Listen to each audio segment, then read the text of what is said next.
حقایقی در مورد سریال افسانه جومونگ. یه سری پشت پرده ها رو میخوایم توی این ویدیو برای شما بازگو کنیم و بگیم که چه دروغ‌هایی توی این سریال به خورد مخاطب داده شده. هی سلام رفقا، من مستر بسم و اینجا کانال یوتیوبی منه. لطفا جهت حمایت از من این پست رو لایک کنید و کانال منو سابسکرایب کنید.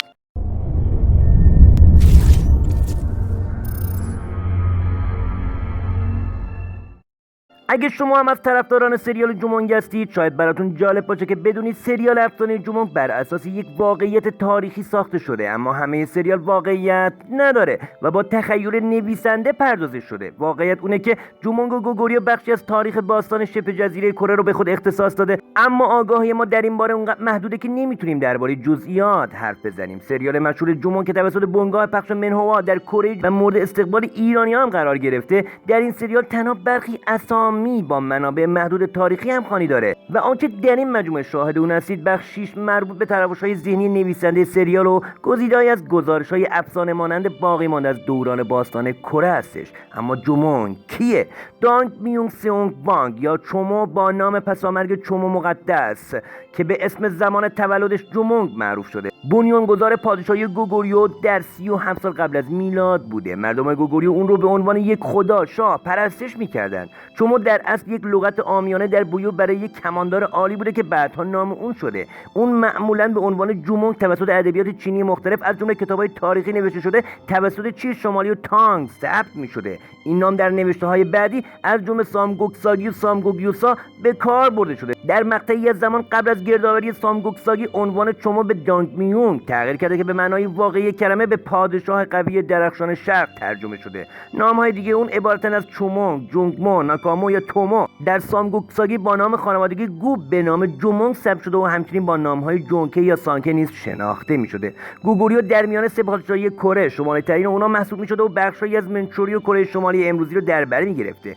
در لوح سنگی گوانکائتو از اون با عنوان چوموانگ به معنی پادشاه چومو، در دو کتاب تاریخی سامگوکساگی و سامگوگیوسا از اون با عنوان جومونگ و عنوان گو یاد شده. اما بنیانگذاری گوگوریو کی صورت گرفته و توسط چه کسی؟ سرانجام جومونگ به خاطر حسادت پسران گوما و تحقق آرزوی ژنرال هموسو که نژاد پناهندگان و چوسان قدیم بوده مجبور به ترک دانگ بویو شد. هنگامی که جومونگ به رودخانه رسیده از قبل برای خود و همراهاش قایقای آماده کرده بود و با اونا به اون طرف رودخانه رفته. در همین هنگام دائستو ولیعهد دانگ بویو نیز در تعقیب جومونگ بود که به محض رسیدن به لب رودخانه متوقف شد، چرا که قایقی برای رفتن نمانده بود. بر طبق افسانه‌ای وقتی جومونگ هنگام فرار با اسبش به رودخانه خروشان رسیده، لاک‌پشت‌ها و جانوران آبزی بر سطح آب اومدن و برای عبورش پلی ایجاد کردند. اما میخوایم در مورد منطقه گوگوریو صحبت کنیم. قلمرو پادشاهی گوگوریوی جومونگ سرانجام توسعه پیدا کرد و به یک قدرت بزرگ منطقه‌ای تبدیل شد. گوگوریو به مدت 705 سال باقی یعنی مدت 28 پادشاه از خانواده سلطنتی گو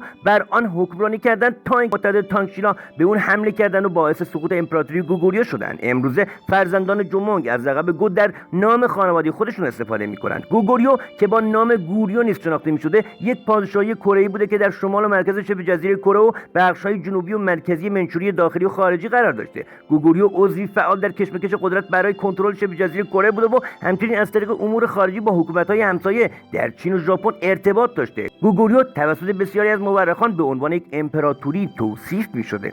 سامگوکساگی که متنی بر جا مانده از قرن 12 در گوریو میباشه تصریح می‌کنه که گوگوریو در سال 37 سال قبل از میلاد توسط شاهزاده‌ای از بویو که به نام دونگ میونگ به سلطنت رسیده تأسیس شده بوده. گوگوریو تا زمان شکست از اتحاد شیلا و تانگ در سال 668 که به دلیل آشفتگی طولانی مدت و درگیری داخلی که بعد از مرگ یونگ سومون حادث شده بوده، یک امپراتوری قدرتمند و یکی از بزرگترین قدرت‌های شرق آسیا بوده. بعد از سقوط اون قلمرو گوگوریو بین شیلای متحد و سلسله چینی تانگ تقسیم شده. نام گوریو که شکل مختصر شده گوگوریو هستش به عنوان نام رسمی در قرن پنجم میلادی اتخاذ شده و به عنوان ریشه نام لاتین کره شناخته میشه.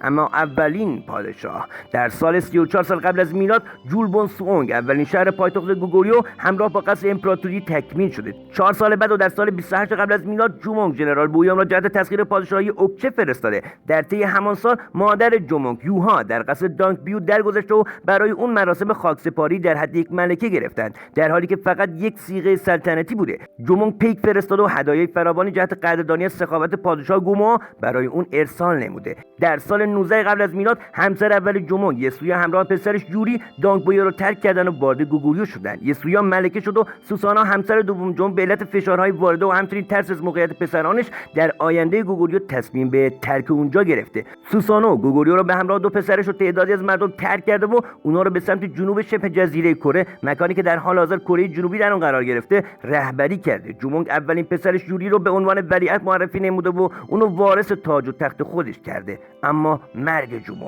جومونگ در سال 19 قبل از میلاد در سن 39 سالگی درگذشته. درباره مرگ او فرضیه‌های بسیاری وجود داره که از مهمترین اونها میتونن به عفونت دست چپ او بر اثر شمشیری زهرآگین در جنگ با امپراتوری هان اشاره کرد. شاهزاده یوری که ولیعهد نیز بوده، پدرش رو در یک قبر هرمی شکل به نام مقبره شاه جومونگ دفن نمود و پس از مرگ به اون نام چومو سمونگ وانگ رو اهدا نمود. آرامگاه جومونگ هم در کره شمالی کنونی واقع شده.